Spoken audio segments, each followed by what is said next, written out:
Well, the Houston Astros have traded Rafael Montero to the Braves, and this is more than likely a money move. We'll talk about the corresponding move who the Astros have called up, and they will be pitching one pitcher short in the bullpen. So let's hope the guys get it done with the bats. Let's talk about it right now. Jainel Diaz, this is Locked On Astros. Hello and welcome to Locked On Astros, your daily Astros podcast. Here are your hosts, Eric the Man Heisman and Brett Htown Wheelhouse Chansey.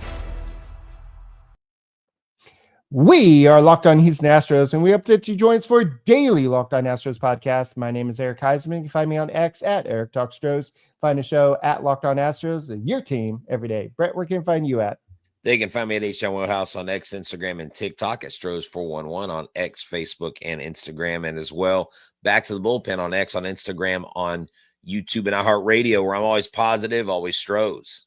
Hey guys, thank you for making Locked On Astros podcast your first listen every day. Whether it's on YouTube, go ahead, subscribe to us, make us first listen on Apple, Odyssey, Spotify, wherever you listen to your podcasts. Go and check us out. And we don't normally do a, extra show about a trade, but it's kind of cool to do when it's during a regular season. You don't normally see this, but this is definitely a room to get a trade to basically get the Astros underneath the luxury tax threshold, at least the second, make sure they stay underneath it. This is a situation where the Astros, yes, Rafael Montero was looking good. Yes, he was helping the Astros bullpen this year. But yes, he was also making a lot of money, $11.5 million this year. And so this is a way to actually get something. Last year, they weren't able to get anything for Rafael Montero, and they DFA'd him. He passed through waivers. Nobody claimed him. He sat in AAA for the rest of the year last year. And then now you had to pay him this year. Now that he has some trade value, now that you went out there, he demonstrated that he still has the stuff. The Astros were able to say, hey, we got this reliever. He's a veteran. He's a guy that you can add to your bullpen. It's only $11.5 million. So the Astros did make a trade with the Braves. It was for a player to be named later. The Astros also sent some cash. We don't know how much cash, but they sent some cash along to make this deal happen. So they basically are reporting out of Atlanta, and from MLB, Mark Bowman says the Astros will cover a majority of Montero's $11.5 million salary. Mm-hmm. So that's significant. It's not just, a little bit or a portion of it. They are basically, they're basically paying them to take Montero off their hands. And that's really the only way you could do it. In other news, I don't know. I guess we can go ahead and mention this now since we're breaking in on an emergency podcast, but Octavio Dotel passed away. Mm-hmm. And that has been all over the news. He was in an unfortunate incident in a nightclub where a ceiling collapsed on him. And there was another major leaguer as well who was impacted by this. And so people all over baseball are actually talking about this. And the reason why I mention it is because Brian McTaggart had reached out to Billy Wagner to ask him about Dotel. He said, those guys have great talent, this is what Dotel said about Wagner and Lidge. He's like, those guys had great talent. They can do what they did, but I don't think it's going to be like us, Dotel said, and that was before he passed away. This was a while back, about a year ago. So rest in peace, Octavio Dotel, and to his family. Back to the Astros. So the Astros had to make a corresponding move. Hold on. Yeah, 1 second. That nightclub, there was 44 people that died, 150 people that were injured in that nightclub. This was a big, serious. It was like I literally had not seen any of the details. The only one was Dotel and the other player. So you said 150 injured, 44 people passed away. Yes. Wow. That's tragic. I didn't mean to slide over those details. I didn't know. So I didn't want to speculate with not knowing the full story. This was in the Dominican Republic, guys. So this is something that our hearts go out to Octavio Dotel. I remember growing up with him, Lidge, and Wagner as our three-headed beast in the bullpen. And I know some people called him Ducky Dotel. I don't know why, but he was one of those guys that I loved just watching him pitch. He just had that kind of not awkward, but just that unique delivery and when he pitched. Yeah. And I just liked his tenacity on the mound, and just with him and Lidge and Wagner, it was just awesome to watch these guys pitch. And unfortunately, sometimes accidents happen, and just going out. I mean, so it's just a sad thing to happen. But going back to the Astros, kind of like you did, sometimes the player to be named later. There are some competitive advantages to naming the player later. It is typically, sometimes they do it because it's somebody that was drafted. So it's a draft pick that they can't trade, or maybe it's something that they're waiting, they haven't decided, or they haven't agreed upon. Well, we want to see what this guy does, and then we want to ask for this player. So typically it's a situation where they may have like, okay, we've got 3 guys we're looking at.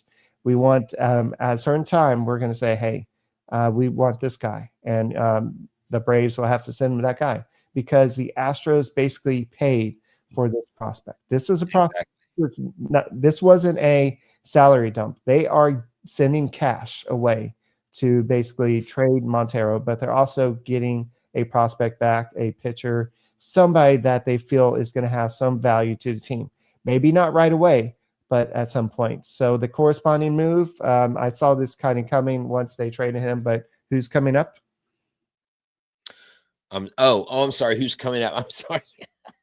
I was on a different wavelength than you are. I was sitting there listening to you. Who's coming up? It is Bennett Souza is being called up from AAA Sugarland, being recalled, I should say. He is coming up, and he will join the team, but he will not pitch tonight. So the Astros will be 1 pitcher short tonight in the bullpen. Mm-hmm. That's why I mentioned in the intro. Hopefully the bats can take care of things, and they don't need a lot of pitchers, but they will have more arms available. Thus the reason why they did go with who they went with last night. With everyone is asking why Taylor Scott, why in that situation. Well, they didn't really have anybody else to go to. So that corresponding move being recalled from AAA, Bennett Souza, who will fill that spot. And in other news, the Houston Astros, they went ahead and had Ronel Blanco. Yeah, huh? Spencer Arrighetti went on the IL officially, and they called back Luis Contreras. So I know a lot of people. Oh, that's right. He came back. Yes. Yes. So Luis Contreras came back. But what I was talking about was Ryan Gusto. Is they are going to have a bullpen with Ronel Blanco, and they're going to flip some of the starting rotation, and they're going to bring in Ryan Gusto as a starter more than likely to take Spencer Arrighetti's spot. So there will be some changes there. Gusto is, I think, poised to slide into his place, and that will happen, I believe, when they come back to Houston, probably against the Angels. Okay. Yeah, there's other options, but if it makes sense, if you have somebody on the team to go ahead and do that, that's fine. They could change their mind. They could bring up somebody else, but the Astros did what they had to do. They went ahead, and while he's performing, this is a guy that struggled since the Astros signed him to that lucrative deal back in 2022. Since he signed that deal, he's had a 4.56 ERA.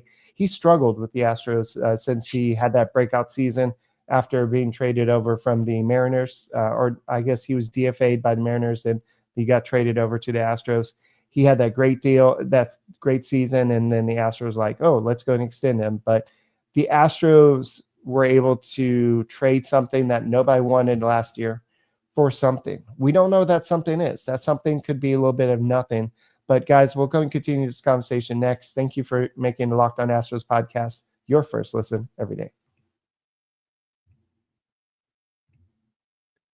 This episode is brought to you by FanDuel. FanDuel is America's #1 sportsbook. The NBA playoffs are almost here, and FanDuel is giving new customers an incredible way to get in on the action. The Rockets are making the playoffs for the first time since James Harden was here. So right now, you can join FanDuel and place your first $5 bet. you'll get $250 in bonus bets. You heard me right. $250 in bonus bets if that $5 bet wins.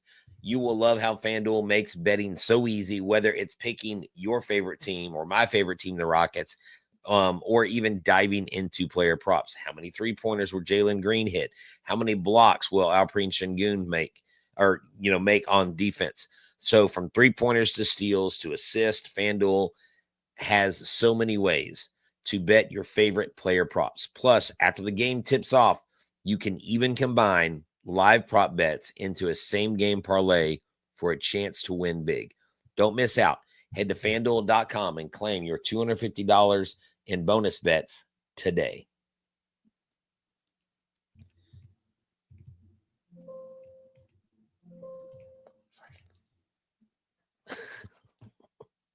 This episode is also brought to you by Just Ingredients. A double Whopper here. Look, quality ingredients. And I don't even have it in here. Why? Because I was busy mixing up my Just Ingredients pre-workout before I worked out today. I hit the gym. That pre-workout kicked in. I love it. I love the protein powder. I had that this morning for breakfast. Electrolytes, pre-workout creatine. It is phenomenal. It's even promoted by two-time MVP Bryce Harper, who trusts their NSF certified sports line to fuel his training and recovery. Clean and transparent ingredients. Transparent ingredients is what I love without the artificial junk. Whether you're recovering after your workout or you need energy boost, with their grass-fed whey protein and pre-workout, they deliver real results. So visit justingredients.com and use the code LOCKEDONMLB for 20% off. And for more wellness tips, follow just.ingredients on Instagram. Hey guys, thank you for making Locked On Astros podcast your first listen every day. Whether it's on YouTube, go ahead and subscribe to us. Make us first listen on Apple, Odyssey, Spotify, wherever you listen to your podcast. Go and check us out. Sorry, I was looking up Ryan Gusto, and I saw that Chandler Rome quote that Joe Spada said he's definitely a guy we're considering to start on, against the Angels, and so we'll see what happens. I think that this is an interesting move. For those of y'all just joining, Rafael Montero was traded to the Braves for a player to be named later. The Astros also traded a majority of the salary in terms of cash in order for that. But we'll see what happens in that situation. But I think this is a situation where the Astros were able to get out from underneath that deal. And they did so by hopefully getting a player that they can use for the future. And they are able to get a little bit underneath the tax hold, the luxury tax threshold a little bit as well. Yeah, so we'll see what pans out. Dana Brown, like someone mentioned here, knows the Braves system, so they're going to get back someone decent. I mean, you're paying $11.5 million. You got to get something back for this. And Montero was having a good year so far. He wasn't buns, as Greg called Bennett Souza. He said Bennett is buns. I love that phrase. Actually, it's actually quite funny. I hear it a lot in my 7th grade classroom. So there you go. What if we traded for Alex Verdugo? No, we didn't trade for Alex Verdugo. I really doubt that. I think the player to be named later, Eric, wouldn't you think it would come from their farm system and not from the major league club? Yeah, it's going to be a prospect. Sometimes it's somebody that they either, in this situation, would be somebody they've just drafted because they haven't drafted yet. They've able to trade players they drafted last year. It's probably going to be somebody that they're kind of watching. And so this is a situation where the two teams have a parameters on, this is the guy we want. There's 3 guys we want. So we're just kind of looking to see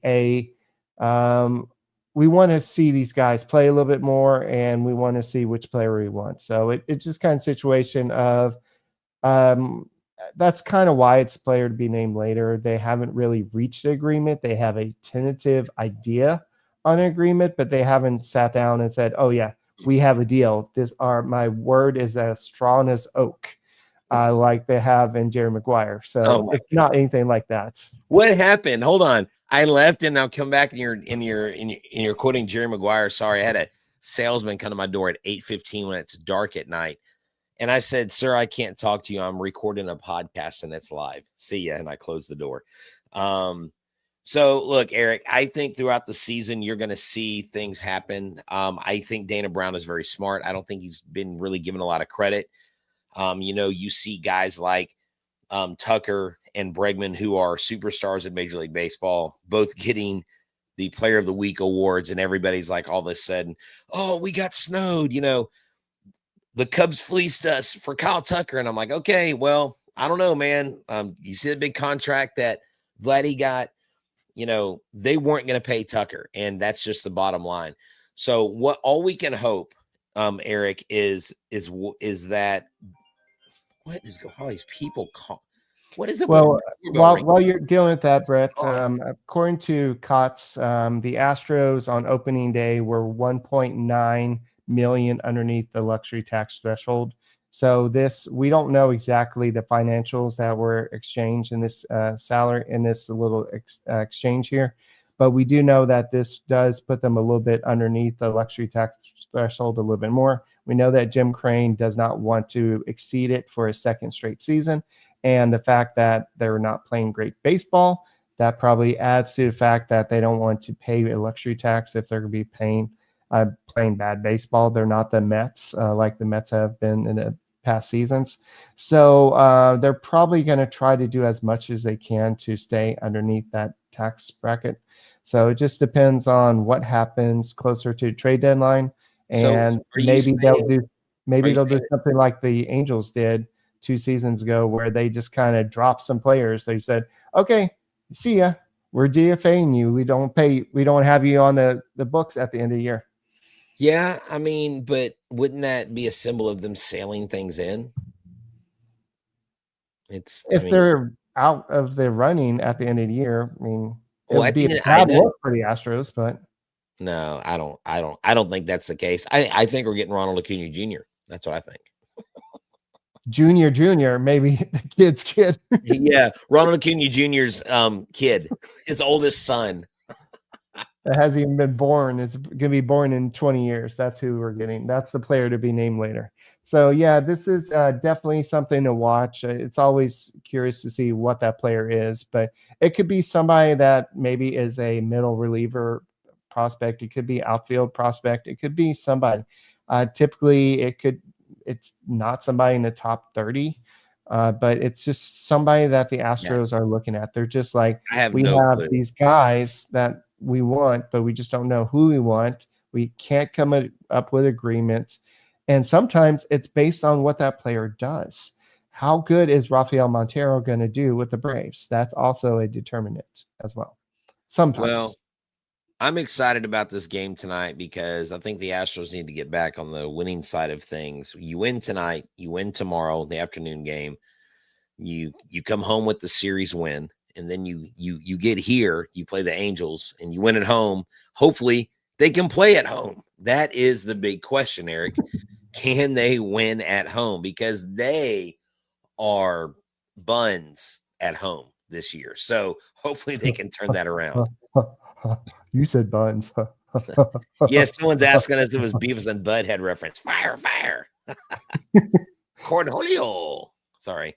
Maybe I should. Yeah, we're going to have another late show tonight. So I'm still sleepy from last night. So, okay. Cornholio. All right. So for anybody that's just joining us right now, Rafael Montero has been traded to the Braves. So the Astros have brought up Bennett Souza. So that's the corresponding move. The Astros also placed Spencer Arrighetti on the IL. We still don't know exactly how long he's going to be out, but we do know that Luis Contreras was called back up. So he was out for 1 day and then he came back, but that's typically how it is. So the Astros are a team in transition right now. Hopefully they figure out how to transition out of the bad hitting they've had so far. They had one good game. I thought that one good game would get them going, but then they had 2 hits the next game. And so it's just kind of, the next game. So it just sucks to see how things go sometimes, but that's what the season's going to be. It's not going to be the same Astros team. It's 162 games. And again, just to clear it up, I've been hearing that Gusto is probably going to be the guy that takes Arrighetti's spot in the rotation. while he's out. And it was a broken thumb on his throwing hand, because I looked back at the media release. I thought it was on his glove hand. It was on his throwing hand. Okay, that's what I thought. Yeah, and so typically, if it's on the glove hand, he could probably bandage it up and still try to play. Maybe not right away, but eventually. But if it's on his pitching hand, there's a lot of grip with your thumb, and so yeah, you definitely need some movement in your thumb. So I can imagine how he might be out for a month, 2 months or so. Right. Well, it just depends. And Greg's mentioning Contreras. Yeah, he came up because of Arrighetti, but he's not coming up to replace Arrighetti because Contreras is not a starter. Yeah, we know. So I know. I was clearing that up in the chat. Update on LMJ. He's scheduled for another start. I believe he'll get another start here in Sugarland. He'll probably go from 50 pitches to maybe 65 or 70. Right. So they'll just keep ramping it up, and when they feel like he's ready to go, he will be here. And pretty soon, Ort and Whitley should be making their presence known here in a couple weeks. So there will have to make some corresponding moves with that thought. So Contreras may get sent back down whenever you have Ort and Whitley ready. And then who else we don't know. So, hey, y'all, thank y'all for tuning in. This has been a great bonus show. But you know what? We're going to go because the Astros game starts in like 20 minutes. Yeah, so guys, hopefully the Astros offense gets going and the Astros figure out how to hit in Seattle. So guys, thank you for making the Locked On Astros podcast your first listen every day, whether it's on YouTube. Go ahead, subscribe to us, and we will see you not tomorrow, but later tonight. Hopefully not tomorrow. Hopefully it doesn't go extra. It doesn't go into Wednesday. Hopefully. All right, guys, we'll see you later.